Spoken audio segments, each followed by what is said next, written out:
요한복음 1장 1절부터 18절까지 제가 읽습니다. 태초에 말씀이 계시니라. 이 말씀이 하나님과 함께 계셨으니 이 말씀은 곧 하나님이시니라. 그가 태초에 하나님과 함께 계셨고 만물이 그로 말미암아 지은 바 되었으니 지은 것이 하나도 그가 없이는 된 것이 없느니라. 그 안에 생명이 있었으니 이 생명은 사람들의 빛이라. 빛이 어두움에 비추되 어두움이 깨닫지 못하더라. 하나님께로서 보내심을 받은 사람이 났으니 이름은 요한이라. 저가 증거하러 왔으니 곧 빛에 대하여 증거하고 모든 사람으로 자기를 인하여 믿게 하려 함이라. 그는 이 빛이 아니요 이 빛에 대하여 증거하러 온 자라. 참빛 곧 세상에 와서 각 사람에게 비추는 빛이 있었나니 그가 세상에 계셨으며 세상은 그로 말미암아 지은 바 되었으되 세상이 그를 알지 못하였고 자기 땅에 오매 자기 백성이 영접지 아니하였으나 영접하는 자 곧 그 이름을 믿는 자들에게는 하나님의 자녀가 되는 권세를 주셨으니 이는 혈통으로나 육정으로나 사람의 뜻으로 나지 아니하고 오직 하나님께로서 난 자들이니라. 말씀이 육신이 되어 우리 가운데 거하심에 우리가 그 영광을 보니 아버지의 독생자의 영광이요 은혜와 진리가 충만하더라. 요한이 그에 대하여 증거하여 외쳐 가로되 내가 전에 말하기를 내 뒤에 오시는 이가 나보다 앞선 것은 나보다 먼저 계심이니라 한 것이 이 사람을 가리킴이라 하니라. 우리가 다 그의 충만한 데서 받으니 은혜 위에 은혜러라. 율법은 모세로 말미암아 주신 것이요 은혜와 진리는 예수 그리스도로 말미암아 온 것이라. 본래 하나님을 본 사람이 없으되 아버지 품속에 있는 독생하신 하나님이 나타내셨느니라. 아멘. 요한복음 1장의 말씀을 통하여 얼마간 우리 주님께서 어떠한 분이신지를 살펴봅니다. 하나님께서는 성경 66권을 통하여 아버지가 어떤 분이신지 아들이 어떤 분이신지 성령 하나님께서 어떠한 분이신지를 우리들에게 계시해 주셨습니다. 그러나 우리가 아무리 탁월한 성경학자가 된다 할지라도 심지어 성경을 천년 만년을 연구한다 할지라도 하나님을 조금밖에는 알지 못할 것입니다. 심지어 우리가 천국에서 영원토록 하나님을 예배하고 섬기며 알아간다고 할지라도 하나님에 대하여 또한 우리 주 예수 그리스도에 대하여 성령 하나님에 대하여 100% 아는 것은 불가능합니다. 우리가 최소한 상식을 가져도 존재론적으로도 그렇지요. 여러분이 개들을 키우신다 하면 여러분이 키우는 2마리의 개에 대하여 존재론적으로 서로 개는 개일 거 아닙니까? 그러면 한 개가 다른 개에 대하여 100년을 함께 산다 할지라도 얼마나 이해하겠습니까? 물론 우리 사람이란 존재는 하나님의 형상을 따라 지음받은 존재이기 때문에 개나 고양이, 짐승들과는 확실한 차별성이 있는 건 사실입니다만은 우리의 최소한의 상식과 경험을 통해서도 남편과 아내가 결혼 생활을 심지어 한 50년 했다 할지라도 서로를 도대체 얼마나 알겠습니까? 남편과 아내가 같은 하나님의 형상을 따라 빚어진 사람이란 존재로서 누가 더 높냐 낮냐가 없다는 건 알지 않습니까? 하나님의 창조 질서상 남편이 아내의 머리됨은 사실이지만 그것이 남자가 계급이 높다거나 하는 이야기는 결코 아니다. 그렇기 때문에 그리스도 안에서 남자와 여자가 차이가 없지요. 그러면 50년을 함께 산 남편과 아내에 대하여 우리가 얼마나 이해할 수 있는가. 심지어 자녀를 낳아서 품 안에서 양육하고 기르고 평생을 함께 살아가지만 얼마나 알 수 있는가. 그렇다면 우리는 피조물이고 전능하신 하나님께서는 창조주이신데 과연 우리가 창조주 대신 하나님을 또한 우리 주 예수 그리스도를 영원토록 안다 해서 하나님을 100% 안다는 것은 결코 말도 되지 않는 이야기가 됩니다.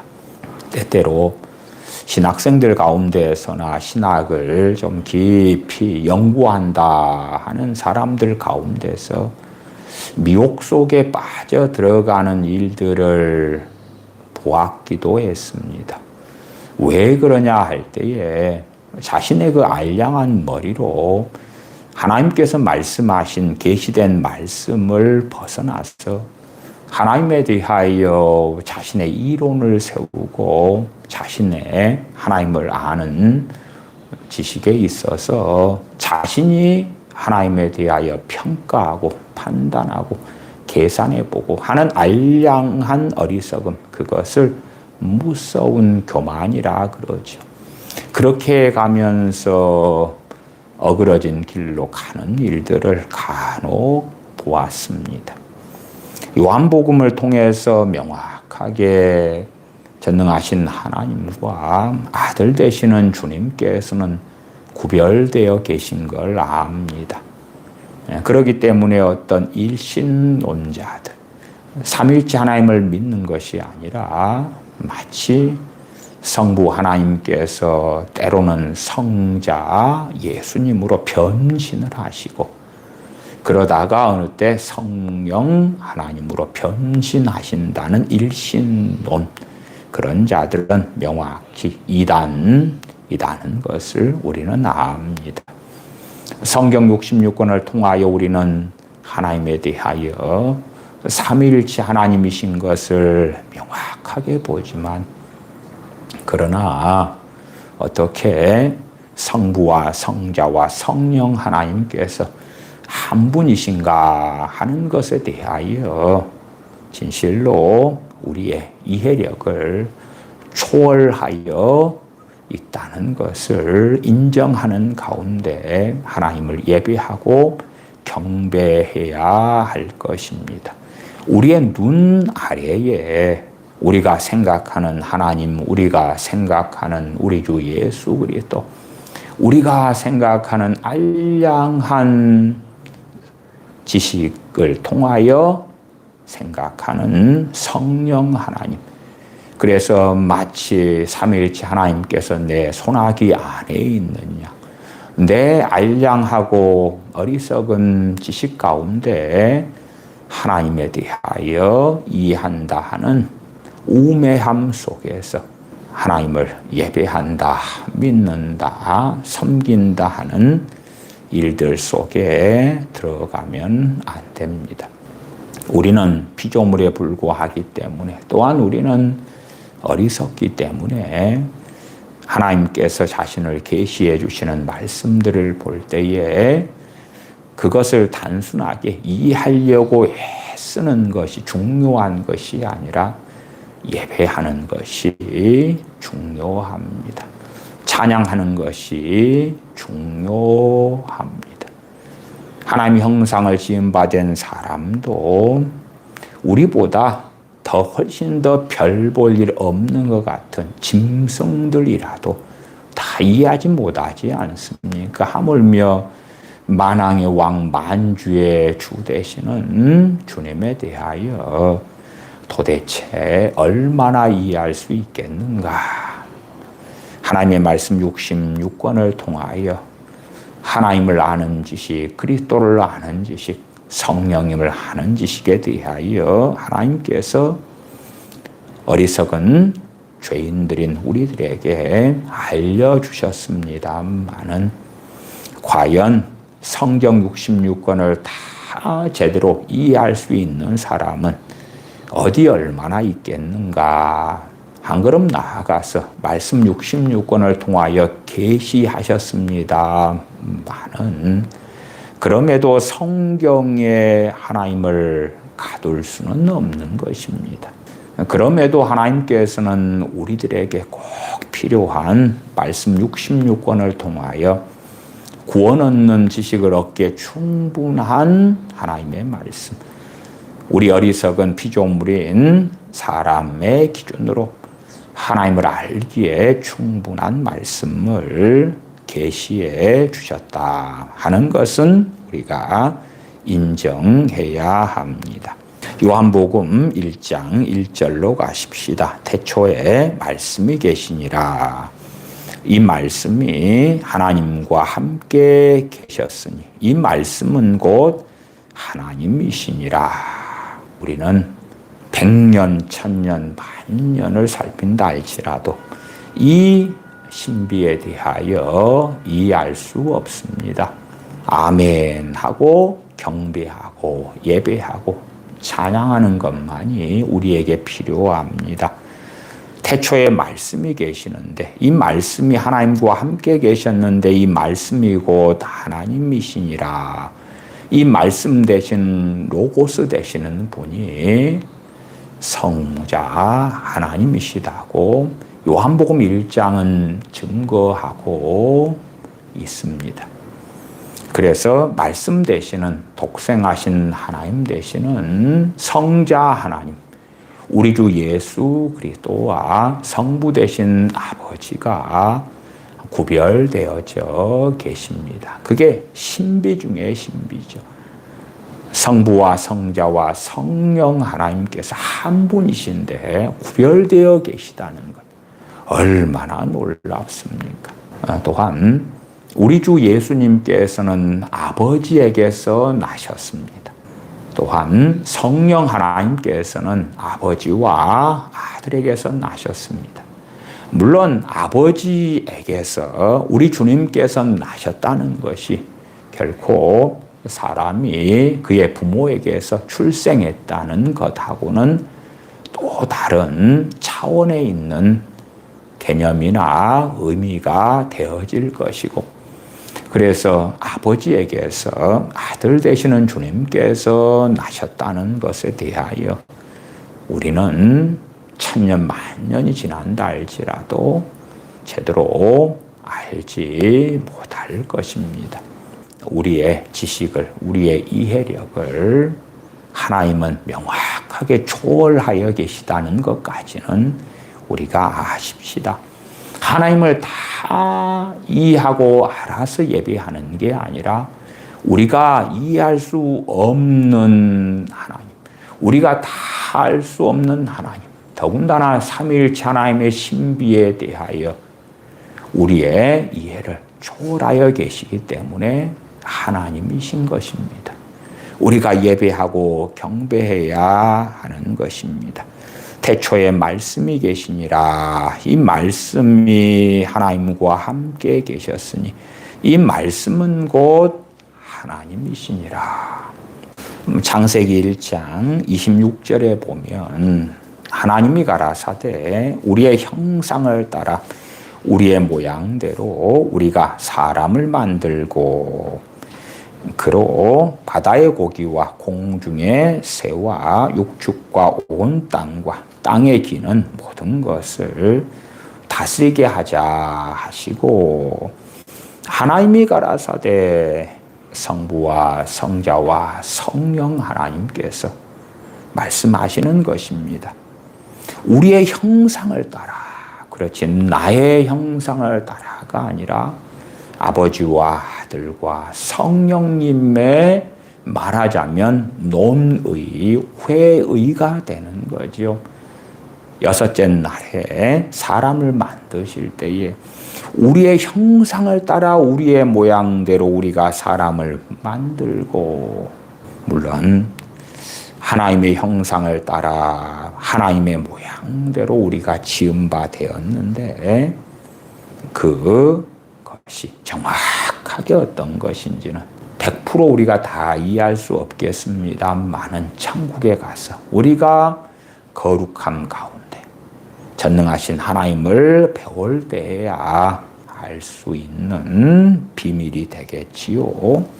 그래서 창세기 1장만 해도 삼위일체 하나님에 대한 말씀들을 우리가 발견할 수가 있지요. 요한복음 1장 2절입니다. 그는 말씀이신 하나님이셔요. 성부 하나님과 구별되어 말씀하십니다. 그가 태초에 하나님과 함께 계셨고 만물이 그로 말미암아 지은 바 되었으니, 우리 주 예수 그리스도에 대하여 말씀하시는데, 놀랍게도 우리 주 예수님께서 만물을 창조하셨다고 명확히 요한복음 1장은 밝히고 있습니다. 많은 사람들은 사람 대신 우리 주 예수 그리스도에 주목합니다. 그러나 하나님의 독생하신 아들, 독생하신 하나님으로서 태초부터 계신 주님께서 사람 몸을 입고 오신 것이지, 그 전에 어떤 무의 상태로 있다가 사람의 몸을 입고 오신 것이 아니라는 것입니다. 인카네이션, 성육신 하신 우리 주님에 대하여 우리는 주목합니다. 그것은 옳고 귀한 것입니다. 그러나 요한복음은 1장부터 하나님 대신 주님에 대하여 증거합니다. 하나님 대신 예수 그리스도, 하나님이신 분께서 사람의 몸을 입고 오셨다고 말씀하시는 것입니다. 우리 주님께서는 사람의 몸을 입고 오시기 전에 영원전부터 태초에 계신 말씀이신 하나님이시고 천지를 창조하셨다고 성경은 증거합니다. 얼마나 신약 성경은 이걸 명백하게 밝히는지 모릅니다. 히브리서 1장 1절부터 3절까지도 제가 읽어드리면, 히브리서 1장 1절, 옛적에 선지자들로 여러 부분과 여러 모양으로 우리 조상들에게 말씀하신 하나님이 이 모든 날 마지막에 아들로 우리에게 말씀하셨으니, 하나님과 아들이 명확하게 구별되어 있지요. 이 아들을 만유의 후사로 세우시고 또 저로 말미암아 모든 세계를 지으셨느니라.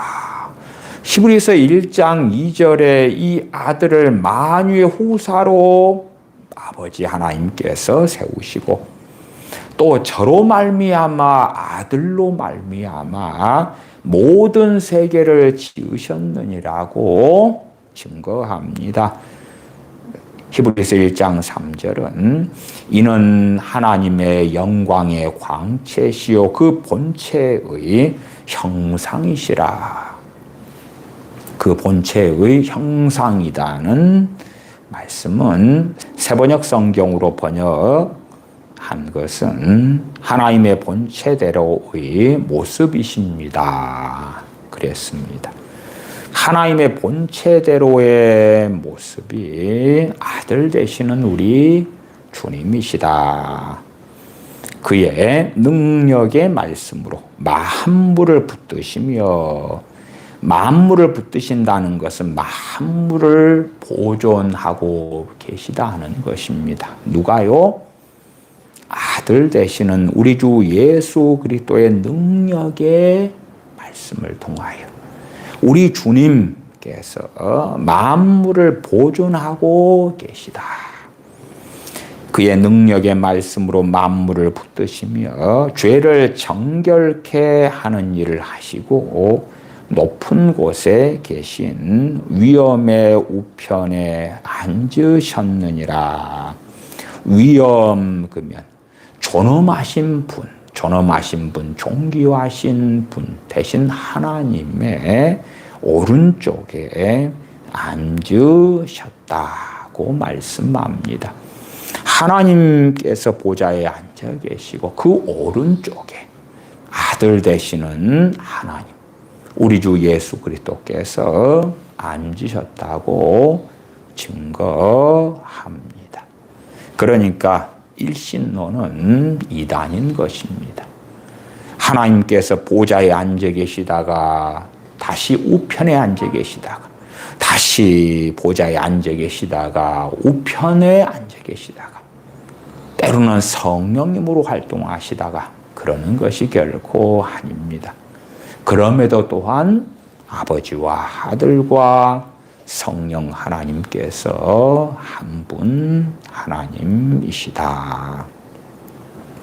다시 요한복음 1장으로 돌아와서 1장 3절 만물이 그로 말미암아 지은 바 되었으니 지은 것이 하나도 그가 없이는 된 것이 없느니라. 천지를 창조하시는 분은 명확히 아버지와 아들과 성령 하나님 삼위일체 하나님이신데 그 중에서 더 특별한 비밀을 알리시는데 요한복음 1장과 히브리서 1장에서는 아들을 통하여 만물을 지으셨다고 증거합니다. 이 만물 가운데 하나라도 아들께서 없이는 창조된 것이 없다고 말씀하시는 것입니다. 4절입니다. 그 안에 생명이 있었으니 그는 우리 주님을 말씀합니다. 그 안에 생명이 있었으니 이 생명은 사람들의 빛이라. 빛이 어두움에 비추되 어두움이 깨닫지 못하더라. 하나님께로서 보내심을 받은 사람이 났으니 이름은 요한이라. 저가 증거하러 왔으니 그 빛에 대하여 증거하고 모든 사람으로 자기를 인하여 믿게 하려 함이라. 선지자 세례 요한의 명확한 목적이 나와 있습니다. 전능하신 하나님께서 세례 요한을 이 땅에 보내신 목적, 또한 세례 요한의 사역의 목적이 무엇인가 할 때에 모든 사람으로 하여금 자기로 인하여 빛을 믿게 하려고 사역하였다. 아버지께서 보내셨다 말씀합니다. 1장 31절도 보시면 나도 그를 알지 못하였으나 선지자 세례 요한이 증거하는 것입니다. 내가 와서 물로 세례를 주는 것은 그를 이스라엘에게 나타내려 함이라. 선지자 세례 요한이 물로 세례 주는 이유도 아들 되시는 주님을 이스라엘에게 나타내려고, 알리려고, 드러내려고 세례 주는 것이다. 선지자 세례 요한은 증거합니다.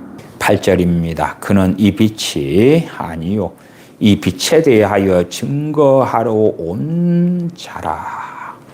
빛에 대하여, 빛 대신 주님에 대하여 세례 요한은 증거하러 왔다. 9절 참빛고 세상에 와서 각 사람에게 비추이는 빛이 있었나니 그가 세상에 계셨으며 세상은 그로 말미암아 지은 바 되었으되 세상이 그를 알지 못하였고 세상은 그로 말미암아 그는 아들 되시는 주님을 말씀하지요.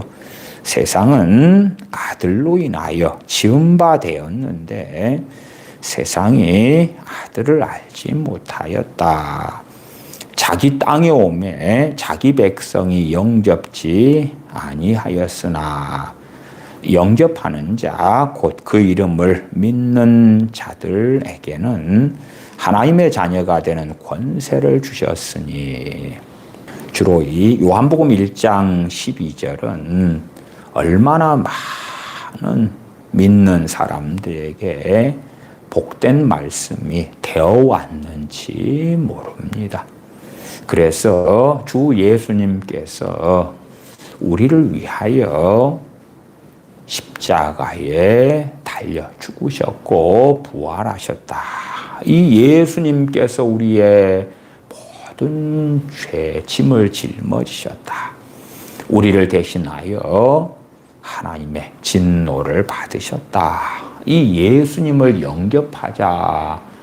그런 식으로 이 요한복음 1장 12절이 사용되는 일들은 많습니다.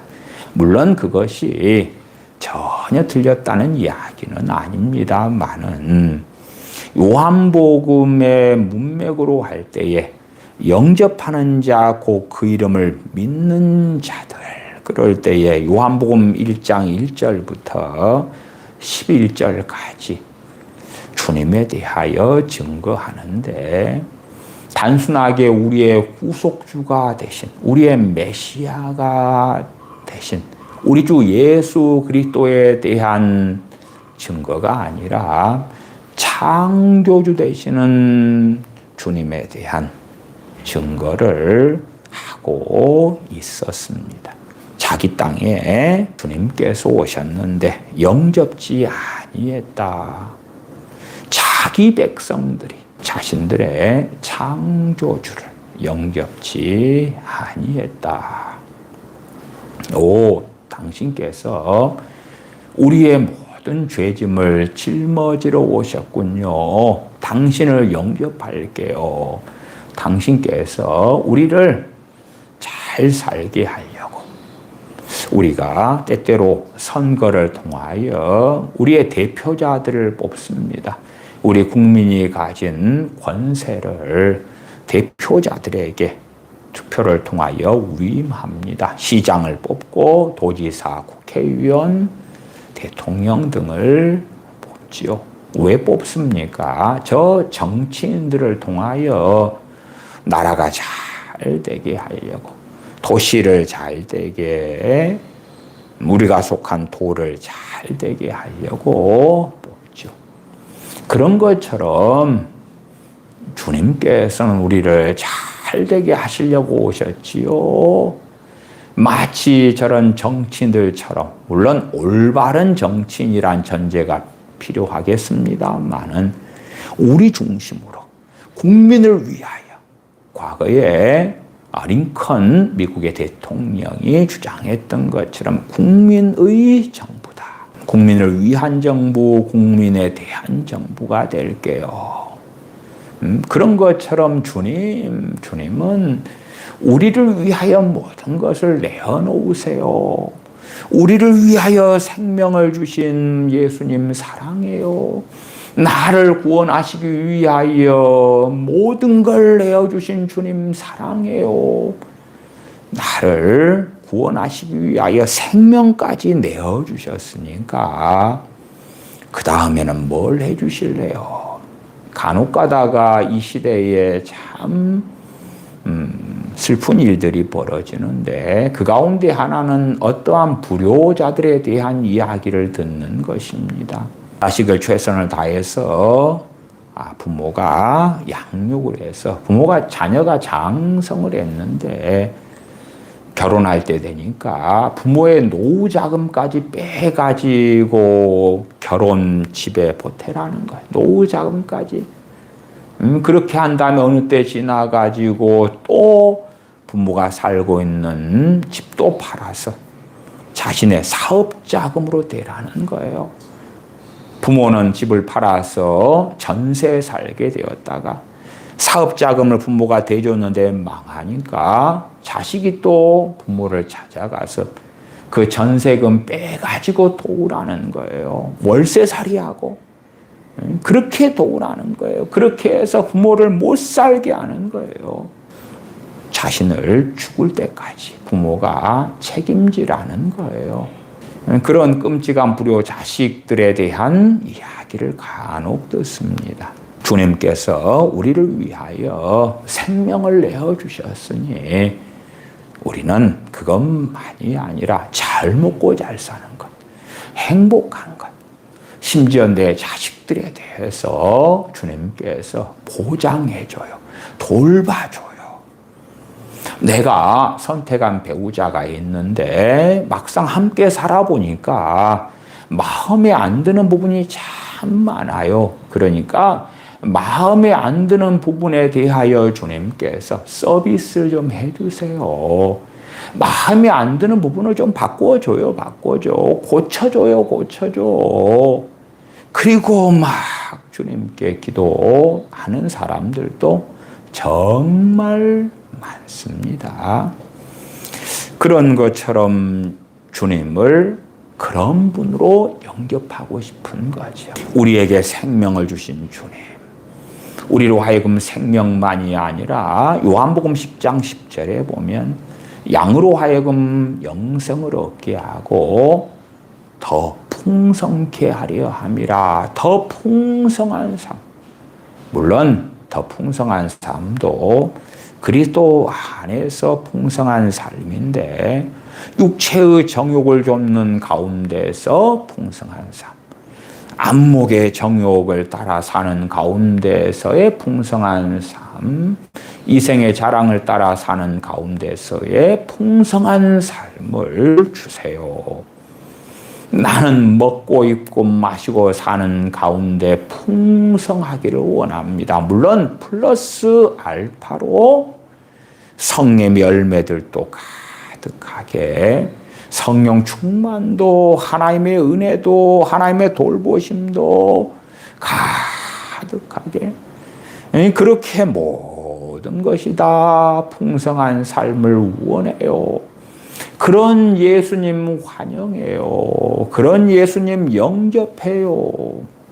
그러나 요한복음 1장 1절부터 11절의 말씀을 보면 주님께서 어떠한 분이신지 하는 것이 얼마나 놀랍게 드러납니까?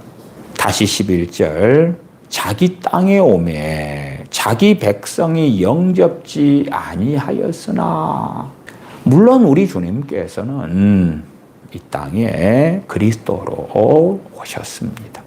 그러나 요한복음은 1장 1절부터 태초에 말씀 되신 하나님, 또한 창조주 되시는 우리 주 예수 그리스도를 증거합니다. 자기 땅에 오매 자기 백성이 영접지 아니하였으나 영접하는 자, 곧 그 이름을 믿는 자들에게는 하나님의 자녀가 되는 권세를 주셨으니. 주 예수님에 대한 믿음, 신앙, 그 이름을 믿는 자들에게는 하나님의 자녀가 되는 권세를 주셨으니.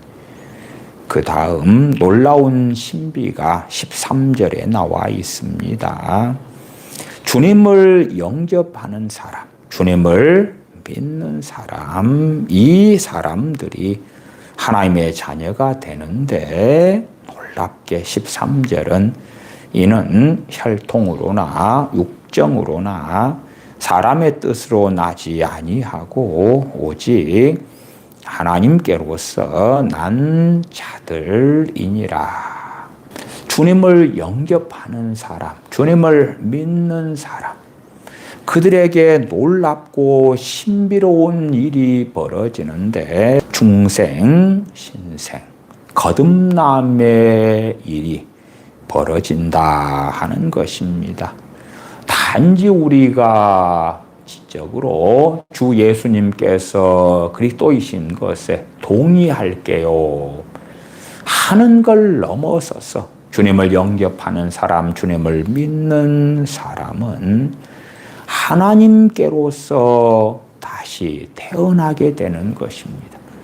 그것을 거듭난다고 말씀해요. 우리 주님과 니고데모와의 대화 가운데서도 이 거듭남에 대하여 주님께서 말씀을 해 주십니다. 자, 그러면 그렇게도 말씀을 드리겠습니다. 하나님에게서 다시 태어난 자가 되었는데 정말 그 어떤 것도 변화가 없다는 것은 과연 그 사람이 거듭난 자라 그렇게 말할 수 있나요? 말할 수 없어요. 청교도 시대 때도 많은 사람들이 우리 주 예수님을 믿는다고 했는데 청교도 설교자들이 그 많은 믿는다는 사람들을 보았을 때에 유감스럽게도 신앙의 자유, 종교의 자유가 제대로 없는 시대에 주님을 믿는다고 하는 사람들이었음에도 불구하고 주님을 믿는 믿음의 열매를 찾기가 어려웠을 뿐만 아니라 심지어는 악인들이 많았던 것입니다. 그래서 청교도들이 그런 설교들을 많이 했습니다. 진정 거듭났습니까? 당신은 회심했습니까? 당신은 회개했습니까? 회개했느냐? 당신들 회심했느냐? 정말 하나님께 돌아온 게 맞냐? 당신 거듭났느냐? 거듭났다, 하나님께 돌아왔다, 회개했다. 그런 당신들이 어떻게 세상 사람들과 똑같이 살고 있느냐. 우리는 사울 왕이 왕 되기 전에 사무엘 선지자를 만나고 나와서 길을 행하다가 성령님께서 그에게 임하시고 그가 새 사람이 된 것을 압니다. 새 사람이 된 다음에 새 사람이 된 삶을 계속 사울 왕이 유지한 것이 아니고 어느 때에 사울 왕은 하나님을 배신하고야 맙니다. 그래서 악신이 그에게 들리고 그는 자살로 인생을 마감하고야 말았지요. 그렇게 새 사람 되었다가 그 다음에 다시 하나님을 등지는 일들은 벌어지지만 그러나 그 과정 여정에 대한 이야기가 아니라 주님을 영접했다, 주님을 믿었다, 하나님으로부터 다시 태어났다, 그 지점에 있어서 진실로 신앙생활을 시작하는 지점이죠. 하나님의 자녀로 다시 태어난 건데 어떻게 태어나기 전과 하나도 다르지 않을 수 있을까? 어떤 사람이 주님을 믿은 지 한 1년 됐다고 합시다. 365일이 지난 거예요. 그런데 주님을 믿기 전보다 점점 더 악한 자의 삶을 산다고 합시다. 주님을 믿었다고 하는데 그 1년 사이에 원수 맺는 것도 많고 증오하고 미워하고 악다구니를 쓰고 원망하고 이간질하고 그런 것들이 가득하다. 주님 믿기 전에 그런 것들이 많았어도 정리해 가고 회개해 가고 변화되어 갔어야 하는데 심지어 주님 믿기 전에 이간질하는 것이 한 번이 있었다면, 주님 믿었다고 하는 새신자로서 1년을 살아왔다고 하는데 이간질이 2번이 있었어요. 다른 사람에 대하여 인신공적이 믿기 전에 1년 동안은 한 번 있었는데 믿은 다음 1년 동안에 서너 번이 있다고 합시다. 악의를 가지고 다른 사람들에 대한 거짓 증거하는 것이 있었다고 합시다. 과연 그 사람은 하나님께로부터 난 자가 맞느냐 그 말입니다. 최소한 사울 왕은 새 사람이 된 다음에 한참의 기간 동안에는 하나님 안에서 거하는 삶을 살았더라 그 말이에요. 그런 것처럼 주님을 믿은 많은 사람들이 주님을 믿은 다음에 확연히 믿기 전과의 다른 삶을 삽니다. 나아가서 어떤 사람은 더디고 어떤 사람은 빠르고 그렇습니다만은 긴 여정을 통해 볼 때에 주님을 닮아가는 사람들이 많다. 그러다가 또 어떤 사람들은 뒤로 물러가서 침륜에 빠지고 주님을 부인하고 배반하고 배신하고 그런 일들도 비일비재하게 벌어지죠. 그럼에도 최소한 그러한 신앙의 여정 속에 벌어지는 그러한 일들 말고 주님을 믿어, 주님을 영접하여 하나님으로부터 난 자들이 되었는데 어떻게 믿기 전과 후가 같을 수 있겠는가? 우리가 주님의 복음을 통해서 주님을 영접한다는 것은 주님을 영접할 때에 주의 영 되시는 성령님께서 우리 믿는 자 안에 내주하시게 된다는 것을 압니다. 다른 말로 주님을 영접할 때에 주님께서 그의 영이신 성령님을 통하여 우리 믿는 자 안에 계시게 되는 것입니다.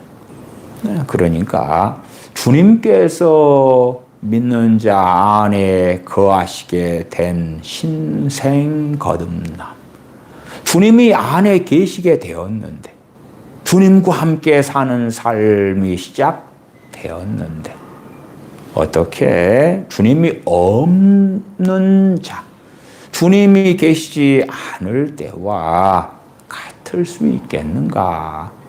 같다면 10중 8구 그 사람은 하나님께로부터 난 자들이 아니기 때문에 거듭난 사람, 신생한 사람이 아니니까 같겠죠. 아니니까. 그러나 유감스럽게 현시대 교회에서는 많은 사람들이 종교인이고 하나님께로부터 난 자들이 아닌 이들이 많더라. 주님을 믿는다 하는 사람들은 주님을 찬양하며 주님께 예배하며 경배할 수밖에 없는 것입니다. 물론 우리 주님께서는 우리 믿는 사람들이 아버지께 영광을 돌리기를 원하셨기 때문에 아버지께 예배합니다만은 한 걸음 나아가서는 삼일체 하나님께 예배하는 것이 되겠지요.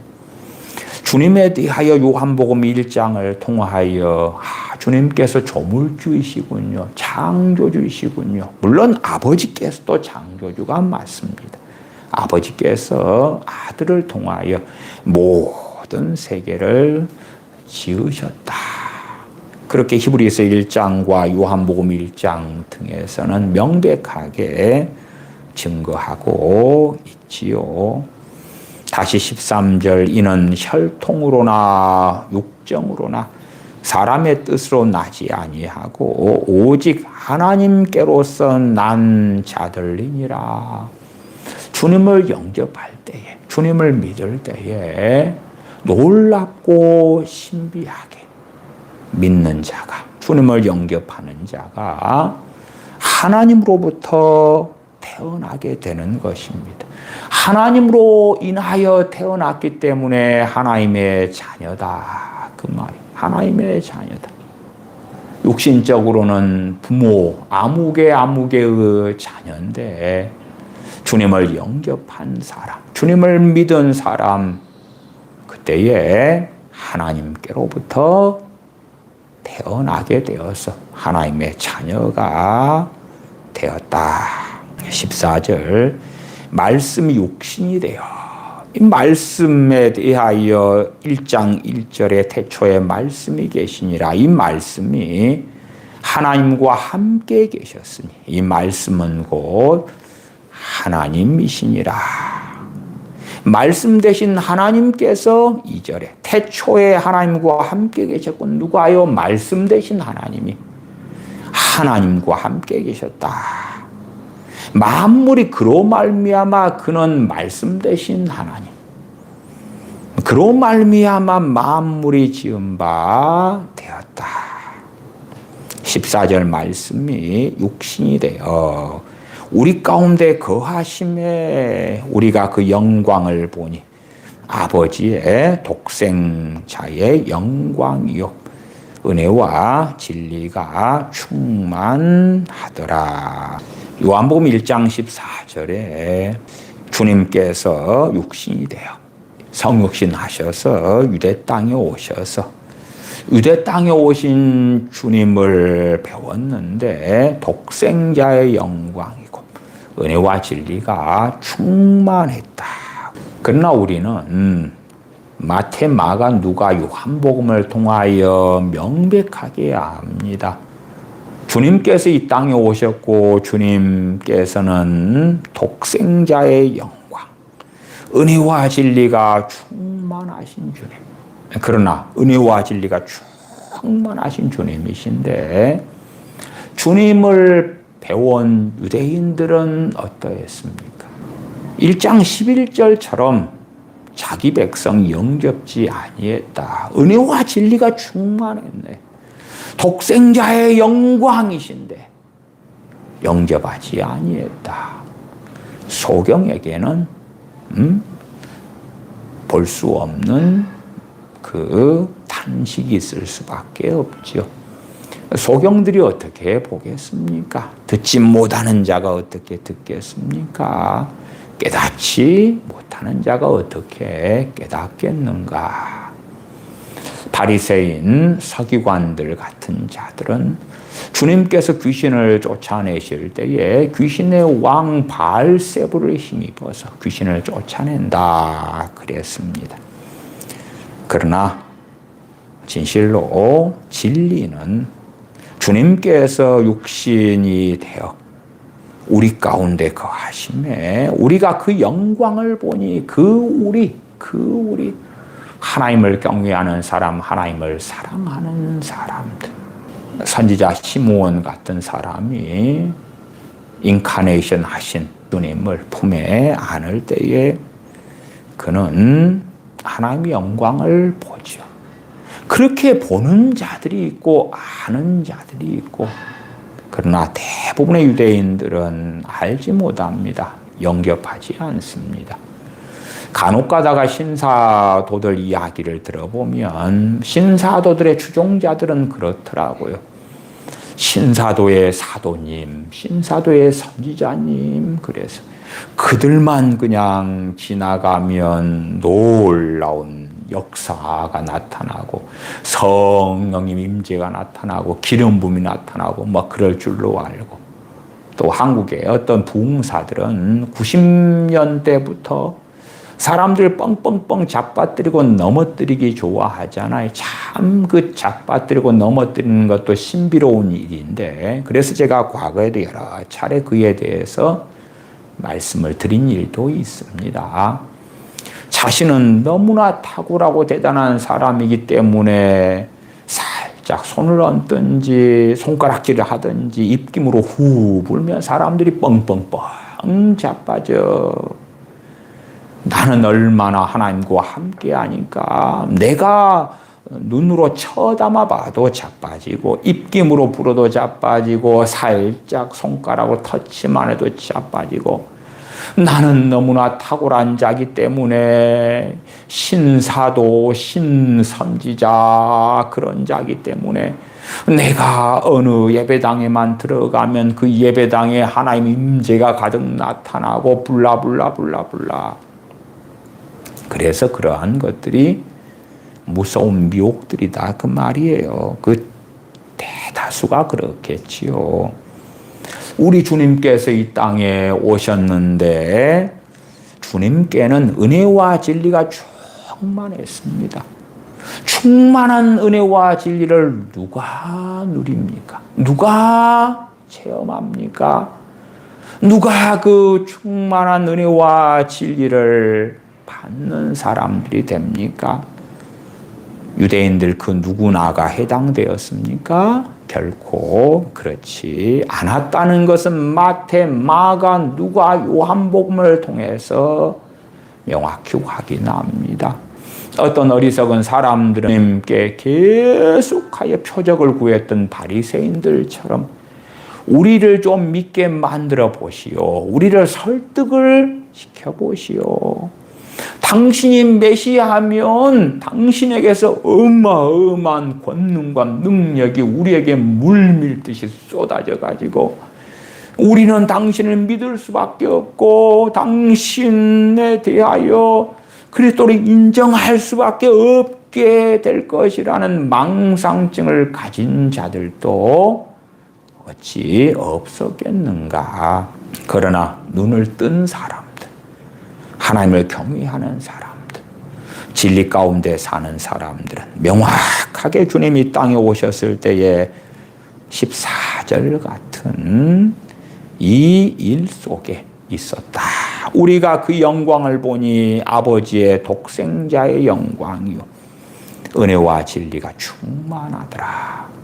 악한 자들이 볼 때는 주님에 대하여 먹기를 탐하는 자, 포도주를 즐기는 자, 죄인과 세리의 친구, 그리고 주님을 조롱하고 멸시했죠. 왜? 소경이었으니까.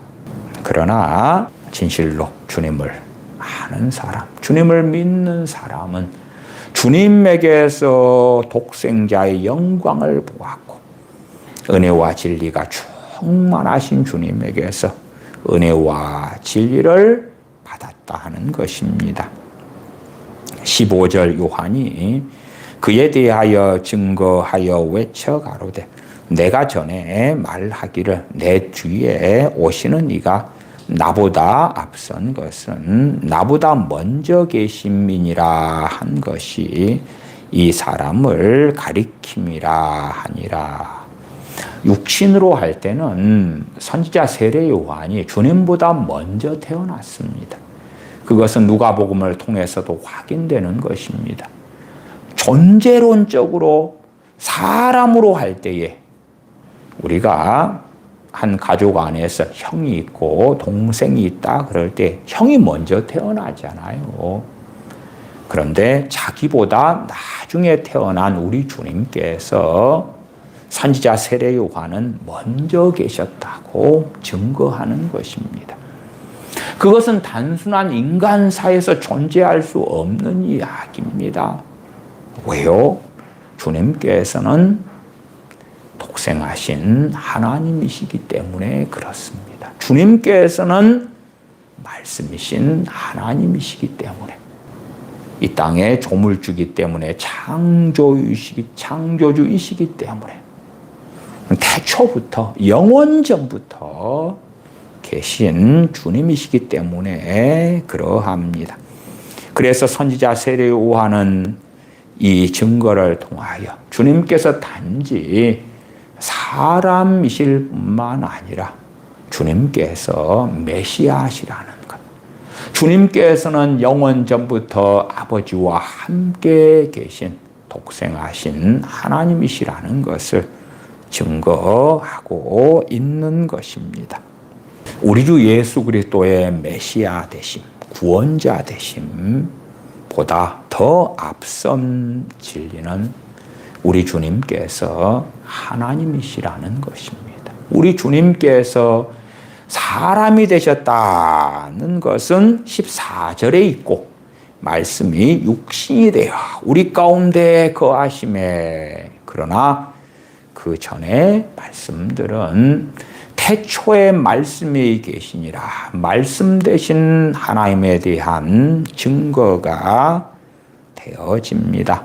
18절로 가보십시다. 본래 하나님을 본 사람이 없으되 아버지 품속에 계신 독생하신 하나님이 나타내셨느니라. 독생하신 하나님이다. 그럴 때에 세번역 성경으로 말씀을 드리면 외아들이신 하나님께서 나타내셨느니라는 무엇을 나타내셨냐 그러면 독생하신 하나님께서 하나님을 알려주셨다. 그 말씀입니다. 세번역 성경으로 읽어드리면 아버지 품속에 계신 외아들이신 하나님께서 하나님을 알려주셨다. 그 말이에요. 다시 개역 성경으로 18절 본래 하나님을 본 사람이 없으되, 하나님을 본 사람이 없는데 독생하신 하나님께서 하나님을 나타내셨다. 그 말, 나타내셨다. 알려주셨다. 그 말이에요. 본래 하나님을 본 사람이 없으되 아버지 품속에 있는 독생하신 하나님은 우리 주 예수 그리스도십니다. 그래서 요한복음 1장에서는 우리 주님께서 태초부터 계신 말씀이신 하나님, 또한 하나님의 외아들, 독생자, 외아들 하나님, 독생하신 하나님 외아들이신 하나님에 대하여 증거하고 있습니다. 이 독생하신 하나님 되시는 주님께서 죄인들을 구원하시려고 사람의 몸을 입고 이 땅에 오신 것입니다. 이것을 알지 못하고 단지 나사렛 예수님이란 분이 우리의 죄짐을 십자가에서 담당하셨다. 이 예수님을 믿으면 구원받는다. 요한복음 1장은 주님은 하나님이시기 때문에 예배 받으셔야 한다는 것, 경배 받으셔야 한다는 것, 찬양 받으셔야 한다는 걸 전제로 증거하고 있는 것입니다. 그렇지 단순하게 사람이신, 마치 세상에서 말하는 몇 대 성인, 소크라테스, 공자, 석가모니 그런 것으로 결코 이야기하지 않습니다. 태초부터 계신 말씀이신 하나님, 하나님의 외아들 되신 하나님, 독생하신 하나님, 또한 천하 만물을 지으신 창조주이신 주님, 그리스도를 아는 지식에 있어서는 요한복음 1장은 너무나 중요한 것입니다. 그래서 요한복음 1장을 우리가 상고할 때에 우리는 주님을 찬양하지 않을 수 없다. 16절입니다. 우리가 다 그의 충만한 데서 받으니 은혜 위에 은혜로라. 주님께서 유대 땅에 오시자마자 유대 땅에 사는 모든 유대인들에게, 심지어 사마리아 땅에 살고 있는 사마리아인들에게, 유대 땅에 거하고 있는 로마인들 등에게도 은혜 위에 은혜가 쏟아졌더라는 절대 아닙니다. 심지어 주님은 은혜와 진리가 충만했고 주님을 만나는 그 누구라도 은혜 위에 은혜를 받았다는 건 전혀 아니올시다. 주님의 은혜도 제한적입니다. 주님의 은혜가 우리가 측량할 수 있거나 무한하지 않다는 이야기가 아니라 진실로 주님을 찾고 구하는 사람들, 주님 앞에 엎드리는 사람들, 진실로 하나님의 말씀대로 살기 원하는 자들, 그런 자들에게 주님의 은혜 위에 은혜가 부어지는 것입니다. 주님께서 부활 승천하신 다음에 오순절에 성령님께서 임하십니다. 그리고 2000년 가까운 시간이 흘러가고 있습니다. 주님은 여전히 아버지 보좌 우편에 계시고 주님께서는 지금도 중보하고 계십니다. 그러면 이 지구상에 사는 사람들 82억 몇천 명 되는 사람들 전부가 은혜 위에 은혜를 받고 누리고 있습니까? 아니면 혈통적인 이스라엘 유대인들이 은혜 위에 은혜를 받고 누리고 있습니까? 아니면 주님께서 이제 땅에 오셨을 때에 공생의 세월 동안에 유대인들, 주님을 만난 사람들 그 누구라도 은혜 위에 은혜를 받았습니까? 그렇지 않습니다. 주님을 따르는 사람들, 진실로 하나님께서 그의 종들을 통하여 선지자들을 통하여 말씀하신 것을 믿고 주님을 기다렸던 사람들, 주님을 배웠고 애통하며 회개하며 하나님께로 돌아오는 사람들, 그런 사람들이 은혜 위에 은혜를 받았던 것이고, 유감스럽게도 주님께서 이 땅에 오셨을 때에 은혜 위에 은혜를 받은 사람들은 많지 않았습니다.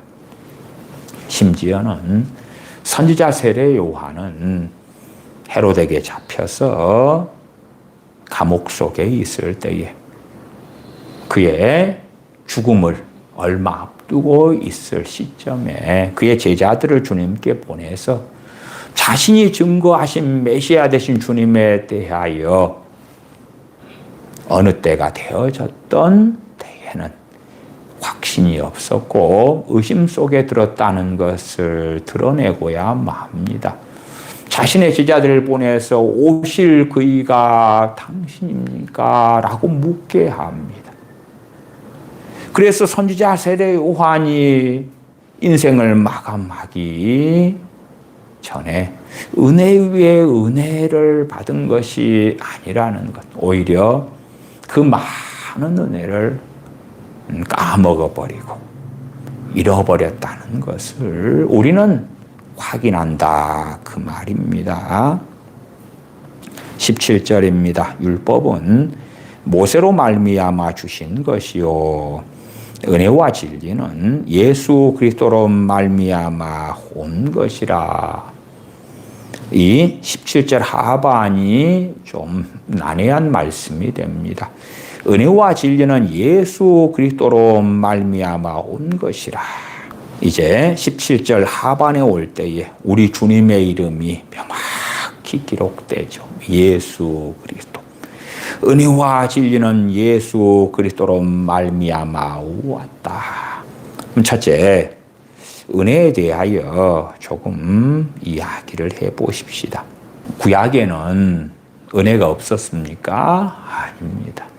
하나님께서 아브라함을 선택하신 것도 은혜고, 애굽의 종살이에서 건져주신 것도 은혜고, 광야 때에 구름기둥 불기둥으로 인도해 주신 것도 은혜고, 40년 동안 하늘에 만나를 내려서 그들을 먹이고 돌보신 것도 하나님의 은혜고, 그래서 구약에 있는 하나님의 백성들은 하나님의 은혜 없이 산 사람들은 아무도 없다는 건 명확합니다. 출애굽기 34장 6절에 여호와라 여호와라 자비롭고 은혜롭고 노하기를 더디하고 인자와 진실이 많은 하나님이라. 하나님의 성품의 대표적인 성품이 은혜로우신 하나님이시다 하는 것입니다. 그러면 은혜와 진리는 예수 그리스도로 말미암아 왔다 할 때에 이 은혜는 무엇일까? 그럴 때에 종교 개혁자들은 이 은혜를 구속적 은혜로 해석합니다. 구속적 은혜, 즉 죄인을 의롭다 하시는 은혜. 우리 주 예수 그리스도의 대속 주님의 보혈을 통하여 주님을 믿는 믿음으로 죄인을 의롭다고 하시는 이 은혜는 예수 그리스도로 말미암아 왔다고 말씀하는 것입니다. 그래서 은혜와 진리는 예수 그리스도로 말미암아 왔다 할 때 이 은혜는 보편적인 단어와 개념으로서의 은혜가 아니고 요한복음으로 한다면 뒤로 가면서 주님의 순환, 주님의 고난, 주님의 죽으심, 주님의 부활을 보면서 그 은혜를 지칭하고 있는 것이구나 하는 걸 발견해야 하지. 구약에 나와 있는 보편적인 은혜, 또한 우리가 신약에서 발견하는 보편적인 은혜에 대한 이야기를 하고 있는 것이 아니다 하는 것입니다. 이 은혜에 대하여 우리가 에베소 2장을 보면 확연히 확인할 수가 있습니다. 에베소서 2장 4절부터 제가 좀 읽어가겠습니다. 긍휼에 풍성하신 하나님이 우리를 사랑하신 그 큰 사랑을 인하여 허물로 죽은 우리를 그리스도와 함께 살리셨고 너희가 은혜로 구원을 얻은 것이라. 여기에서 이 은혜는 특정한 은혜를 이야기하죠. 은혜로 없는 구원을 이야기하는 은혜를 이야기하고, 요한복음 1장에서 은혜와 진리는 예수 그리스도로부터 왔다 할 때에 이 특별한 특정한 은혜를 이야기합니다. 이 은혜는 우리 주 예수 그리스도를 통하여 죄인들이 하나님께 죄 사함을 얻고 하나님의 자녀로 거듭나고 의롭다함을 받아 구원받는 그 선물을 이야기하지요.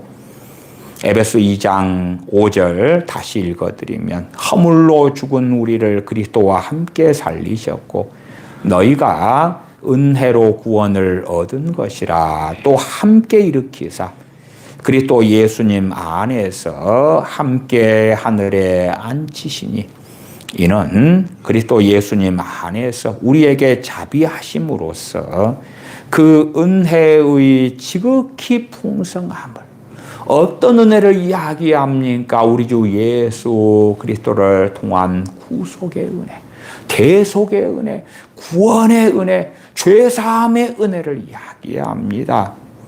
그래서 우리가 성경에서 특별히 요한복음 1장에든 이 에베소 2장에든 나아가서 다른 본문 가운데서도 우리는 이 하나님의 은혜를 모든 부분에 확장하기를 원할 욕망이 있을 때가 많습니다만은 성경 본문의 문맥과 맥락을 살필 때에 상당히 많은 본문들에서는 특정한 은혜를 가리키는 때가 참 많다.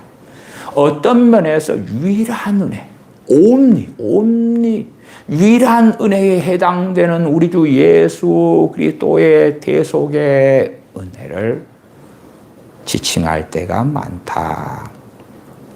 물론 우리는 하나님께서 기도에도 응답해 주고 건강도 주시고 잘 먹고 잘 살게 해주시고 자녀도 잘 되게 해주고 부부간의 행복도 주고 좋은 배우자도 주고 좋은 집도 주고 좋은 직장도 주고 그러한 다양한 은혜들을 원하겠습니다만은, 그러나 진실로 이 요한복음 1장에서 증거하는 은혜에 주목하지 않는다면 우리는 찬양을 잃게 될 것입니다. 우리의 진짜 노래를 잃어버리게 될 것입니다. 우리가 예배해야 되고 경배해야 될 이유를 잃어버릴 것입니다. 요한복음 3장 16절에 하나님이 세상을 이처럼 사랑하사 독생자를 주셨으니 이는 저를 믿는 자마다 멸망치 않고 영생을 얻게 하려 하심이니라. 이 은혜, 아버지 하나님의 은혜, 또한 진실로 주님께서 아버지의 뜻을 이루시기 위하여 죄인들을 구원하시기 위하여 오셔서 행하신 은혜, 자신의 목숨을 통하여 믿는 자에게 의롭다함을 주시고 구원을 주시는 그 은혜에 대하여 망각해 버린다면 우리의 찬양은 거짓이 되고야 말 것입니다.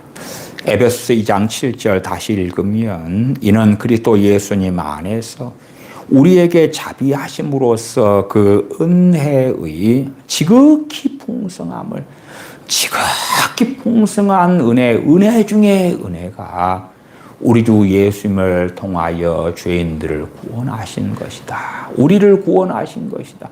우리의 죄를 용서해 주시는 것이며 우리를 의롭다 하시는 것이며 우리를 하나님의 자녀로 태어나게 해주신 은혜, 천국을 상속받게 해주시는 하나님의 그 은혜를 은혜의 지극히 풍성함이라고 말씀합니다. 지극히 풍성한 은혜가 무엇인가? 우리가 잊지 말아야 될 전능하신 아버지 하나님의 은혜는 무엇인가? 또한 우리 주 예수 그리스도의 은혜는 무엇인가? 2장 8절 너희가 그 은혜를 인하여 믿음으로 말미암아 구원을 얻었나니 에베소 2장 8절에 너희가 그 은혜를 인하여 할 때 그 은혜도 앞에서 그 은혜를 설명을 하고 있었습니다. 보편적 은혜에 대한 이야기가 아니었죠. 너희가 그 은혜를 인하여 믿음으로 말미암아 구원을 얻었나니 이것이 너희에게서 난 것이 아니요 하나님의 선물이라.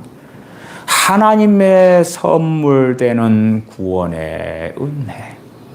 이 은혜는 방금 읽은 에베소 2장처럼 특별히 사도들의 서신들을 통하여 더 명확하게 드러납니다.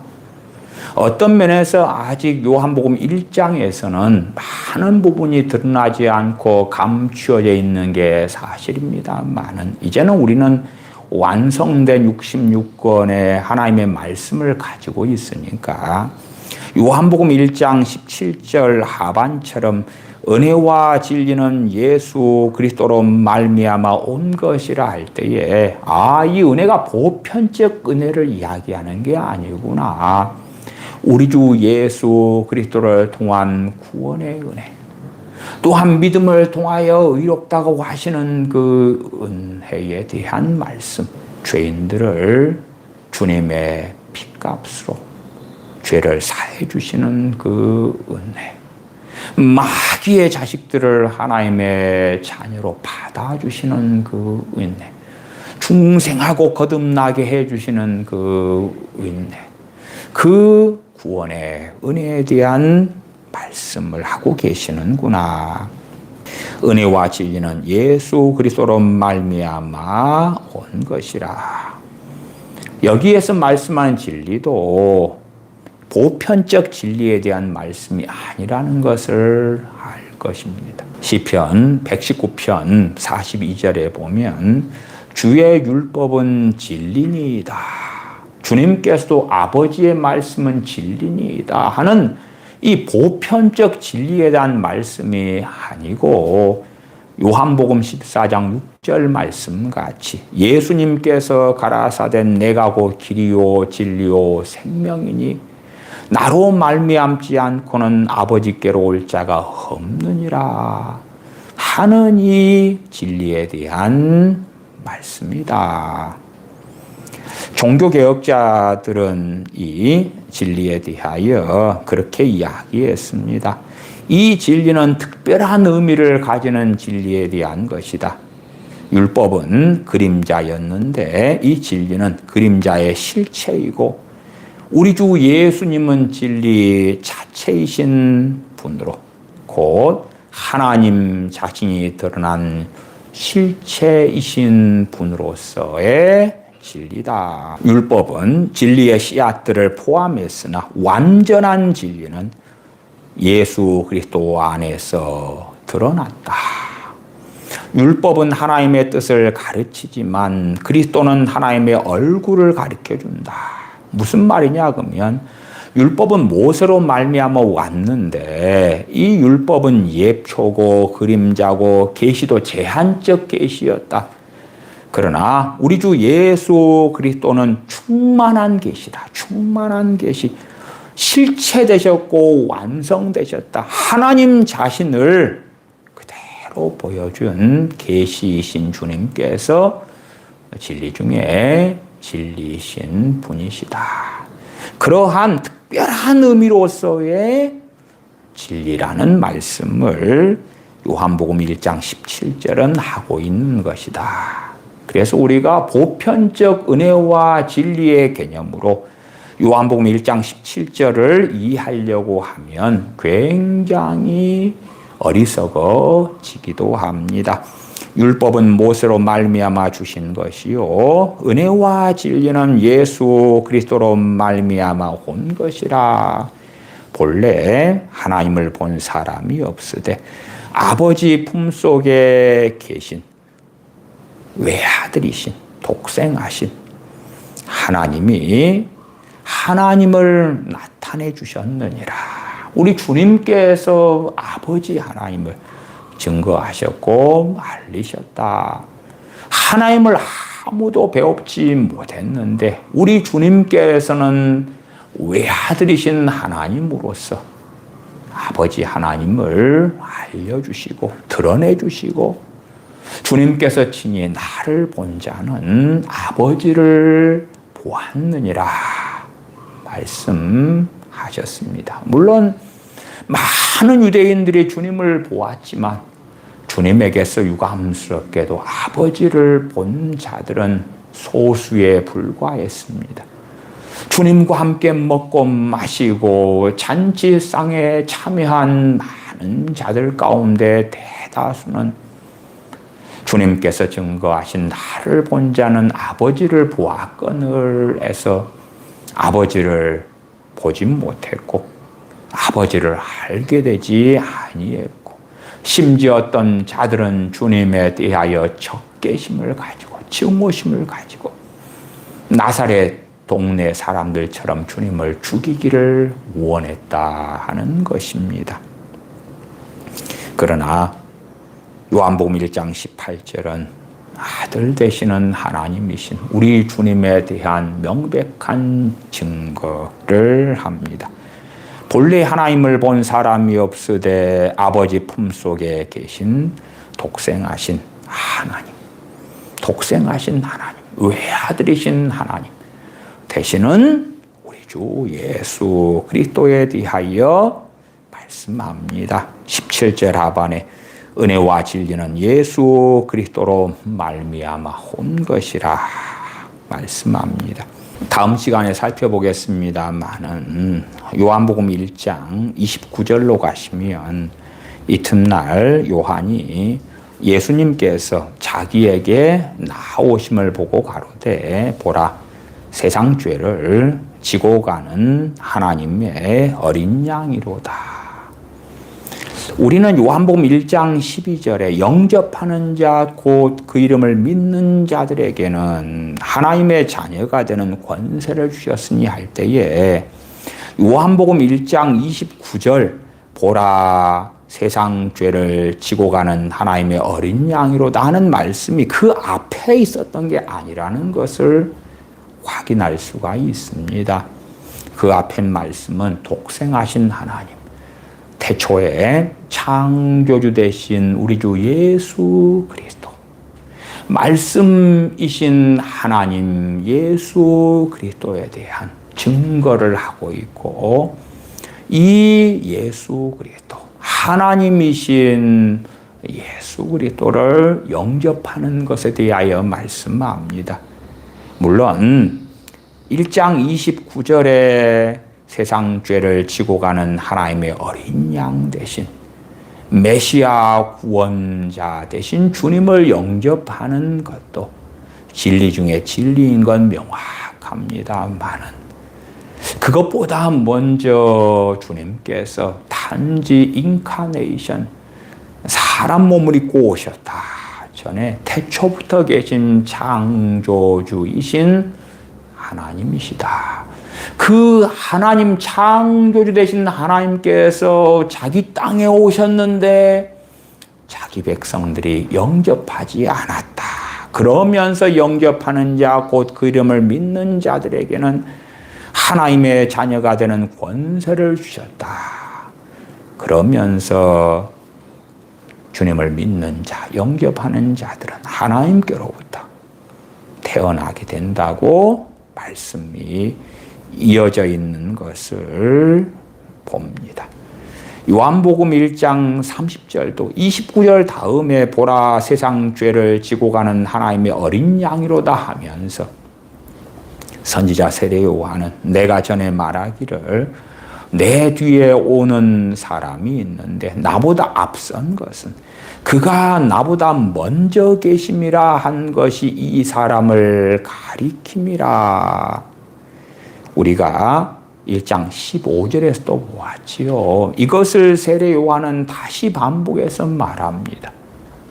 단지 태생적으로는 선지자 세례 요한이 주님보다 먼저 태어났지만 그러나 진실로는 주님께서 선지자 세례 요한보다 먼저 계셨다고 말씀하고 심지어는 아브라함도 주님을 배웠고 다윗도 주님을 배웠고 아브라함보다 주님께서 먼저 계셨다고 말씀하며 사람들이 주님에 대하여 너가 미쳤다, 정신 나갔다는 반응을 하는 것을 우리는 보는 것입니다. 그러나 요한복음에서는 우리 주 예수 그리스도, 독생하신 하나님 되신 우리 주 예수 그리스도, 물론 세상 죄를 지고 가는 하나님의 어린 양 되신 예수 그리스도에 대해서도 명확하고 자세하게 밝힙니다마는 출발점이 어디입니까? 태초에 말씀이 계시니라. 이 말씀이 하나님과 함께 계셨으니 이 말씀이 곧 하나님이시니라. 만물이 그로 말미암아 지은 바 되었으니 지은 것이 하나도 그가 없이는 된 것이 없느니라. 그러면서 우리 주님이 어떤 분이신가를 명확히 밝혀줍니다. 그러니까 주님을 조금 알아가는 사람들은 조물주가 누구신가, 창조주가 누구신가 할 때에 삼일체 하나님이시고 아버지와 아들과 성령님께서 천지 만물을 창조하셨다는 것. 나아가서 요한복음 1장에서는 아버지께서 그 아들을 통하여 천지 만물을 창조하셨다는 걸 발견하면서 창조주 되신 우리 주 예수 그리스도를 찬양하지 아니할 수 없게 증거하고 있습니다. 기도하겠습니다.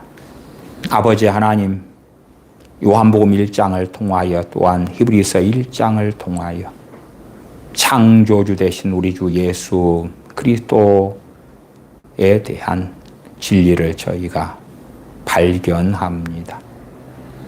진실로 단지 우리 주님을 구원자로서 하나님의 어린 양으로서 그런 이해를 넘어서서 독생하신 하나님 되신 우리 주 예수 그리스도, 천지 만물을 창조하신 조물주이신 우리 주 예수 그리스도, 태초에 하나님과 함께 계신 말씀이신 우리 주 예수 그리스도를 저희가 바르게 배워서 어찌 우리 주 예수 그리스도를 찬양하지 않을 수 없는지, 주님에 대하여 왜 노래하지 않을 수 없는지, 우리가 왜 주님의 백성이 되지 아니할 수 없는지를 발견하는 가운데 아버지와 아들을 거룩하신 성령 하나님을 통하여 예배하며 찬양하며 순종하며 따르는 하나님의 자녀들로 살다가 살아계신 하나님 되신 우리 주 예수 그리스도 앞에 저희가 서게 하여 주시옵소서. 우리 주 예수님의 이름으로 기도하옵나이다. 아멘.